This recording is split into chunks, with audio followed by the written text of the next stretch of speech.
శ్రీమాత్రే నమ. జయ గురు దత్తాత్రేయ నమ. ఈ వీడియోలో మనం వృషభ రాశి వారికి ఫిబ్రవరి 16 నుంచి 28 మధ్యలో జరగబోయే పక్ష ఫలితాలు ఏ విధంగా ఉంటాయో పరిశీలించే ప్రయత్నంలో మరి వృషభ రాశి వారికి కొన్ని రోజులుగా ధనస్థానంలో గురువు, లాభస్థానంలో శని, లాభాధిపతిగా ఉన్నటువంటి గురువు ధనస్థాన సంచారం, ఇవన్నీ జాతకుడికి ఆర్థిక పరంగా చక్కని సౌకర్యాలు, సదుపాయాలు రావడం జరుగుతూ ఉంది.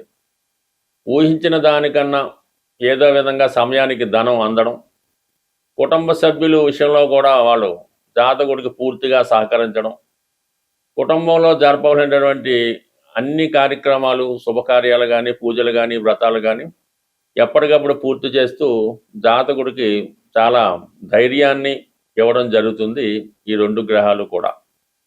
మరి ప్రస్తుతం జాతకుడికి ఏదన్నా దశమ స్థానం, కర్మస్థానంలోకి వచ్చిన గ్రహాలు జాతకుడి యొక్క కర్తవ్యాన్ని గుర్తు చేస్తూ ఉంటాయి.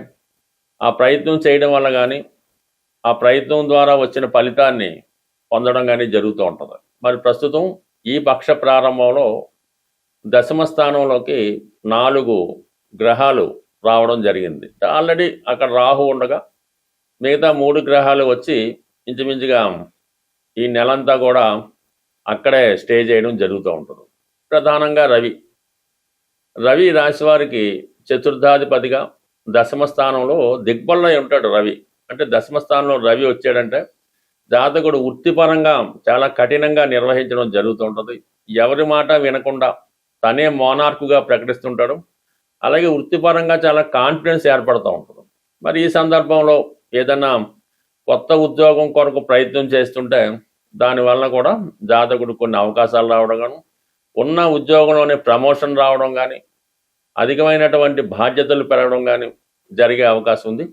అయితే ఒక అపనింద వృత్తిపరంగా మీకు రావడం జరిగే అవకాశం ఉంది.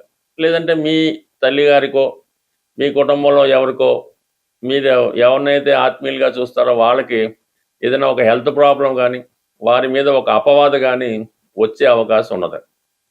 సో అలాగే శుక్రుడు, రాశ్యాధిపతిగా శుక్రుడు వెరీ ఇంపార్టెంట్, దశమ స్థానంలోకి రావడం జరిగింది.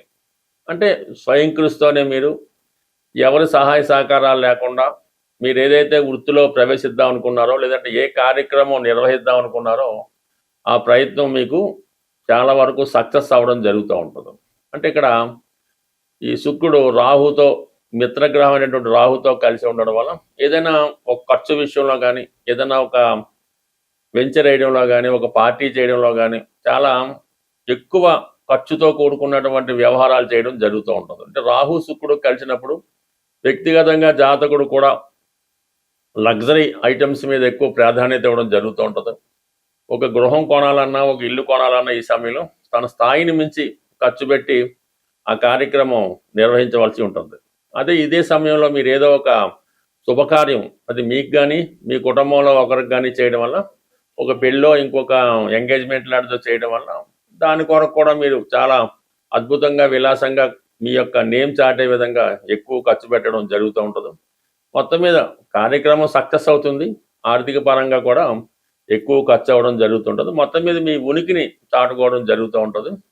దాని తర్వాత బుధుడు, ధన పంచమాధిపతిగా బుధుడు ఎప్పుడైతే దశమ స్థానంలో కొద్ది రోజుల పాటు అక్కడే స్టే చేయడం జరుగుతూ ఉంటుంది. అంటే కొత్త వ్యాపార అవకాశాలు వస్తుంటాయి. అలాగే ప్రస్తుతం చేస్తున్నటువంటి ఆదాయం సరిపోక వేరే విధంగా ఆదాయం సంపాదించాలనే ప్రయత్నం జరుగుతుంటుంది. 2-3 రకాలుగా ఈ వ్యాపార అవకాశాలు రావడం జరుగుతూ ఉంటుంది. అయితే ఇదే నెలలో, ఇదే పక్షంలో మరి ఈ వారం 26వ తారీఖున ఈ బుధగ్రహం వక్రగమనం పొందడం జరుగుతుంది. అప్పుడు 26 తర్వాత మీకు ఒకవేళ ఇప్పటిదాకా ఏదో ప్రయత్నం చేసి అది రాకుండా ఉంటే ఈ 26వ తర్వాత మీరు మళ్ళీ ఇంకొకసారి ఒక ఏజెన్సీయో ఇంకో ప్రయత్నం చేయడం వల్ల కంప్లీట్గా మాత్రం మీ ఈ పక్షంలో వృత్తిపరంగా మీకు అదనపు ఆదాయం ఏర్పడుతుంది. వృత్తి మారదాం అనుకున్న వాళ్ళకు కూడా కొత్త ఉపాధి అవకాశాలు అన్నవి ఏర్పడడం జరుగుతుంటుంది. అయితే చాలా కష్టపడవలసి ఉంటుంది. అంటే కర్మస్థానంలోకి ఏ గ్రహం వచ్చినా కూడా ఆ కార్యక్రమం మీద ఎక్కువ శ్రమ పడవలసి ఉంటుంది. కాబట్టి ఈ 4 గ్రహాలు జాతకుడిని బాగా రెస్ట్ లేకుండా విపరీతంగా స్ట్రెస్కి గురి చేస్తూ ఉంటాయి. అలాగే ధన విషయంలో కూడా చాలా విపరీతమైనటువంటి ధన వ్యయం జరుగుతుంటుంది. అయితే ఏదో విధంగా జాతకుడు దాన్ని సమయానికి సమకూర్చుకొని తన బాధ్యతని కంప్లీట్గా నిర్వహించడం జరుగుతూ ఉంటుంది.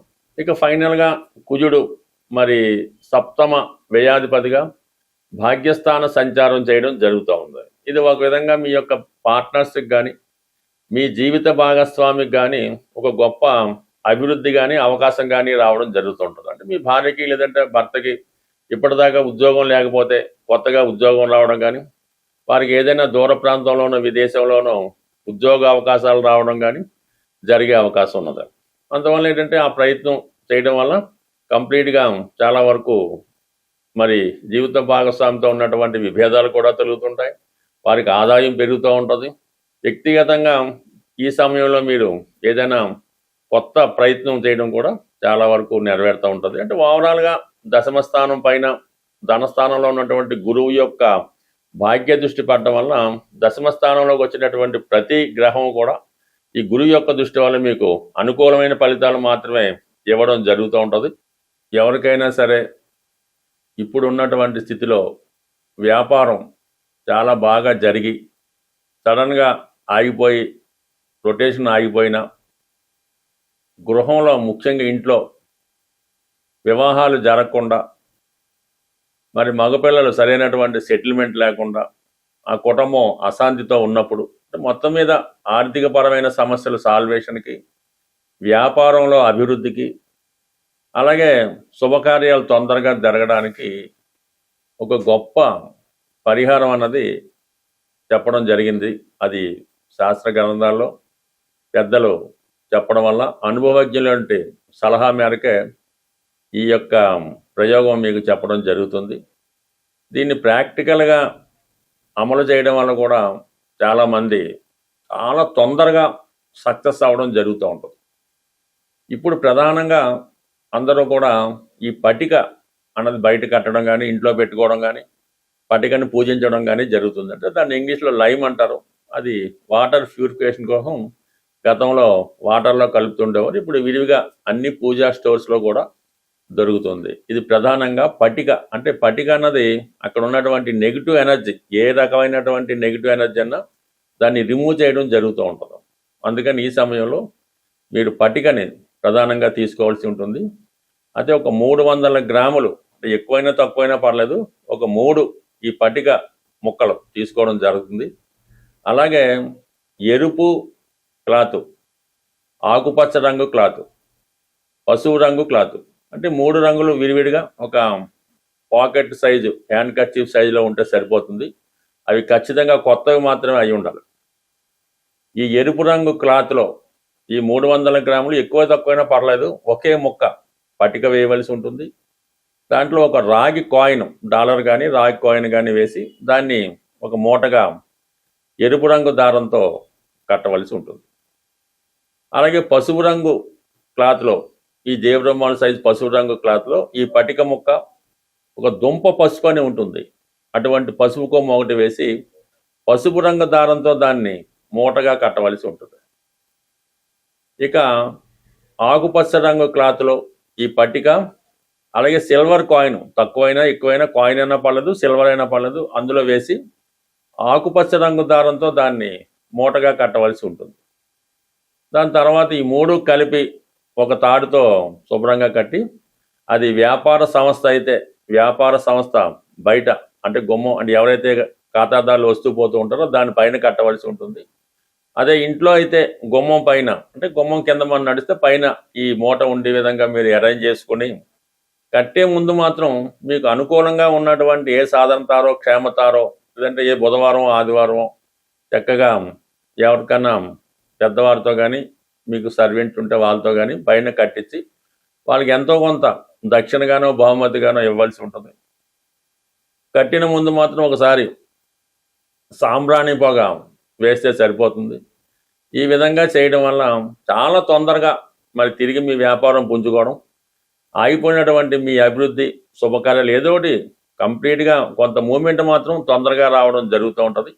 న్యాయసమ్మతంగా ఉండవలసినటువంటి ఏ కోరికైనా నెరవేరడం జరుగుతూ ఉంటుంది. ఇది కొత్తగా అన్నది కాదు, గతంలో ఉండేది. రాను రాను అది కొంతగా తగ్గించి కేవలం ఎరుపు రంగులో మాత్రమే ఈ పట్టిక అన్నది కట్టడం జరుగుతూ ఉంటుంది. ఇంకా దీనికి కొంతమంది ఈ నల్ల జీడిపిక్కలు అవి కూడా కట్టచ్చు. కానీ ప్రస్తుతానికి ఈ చిన్నపాటి రెమెడీ ప్రస్తుతం సక్సెస్ఫుల్గా వర్కౌట్ అవుతుంది. ఒకసారి ప్రయత్నం చూడండి, పెద్ద నష్టమే ఉంటుంది. కంప్లీట్గా మీకు కొన్ని కొత్త మార్పులు తప్పకుండా రావడం జరుగుతుంది. స్వస్తి.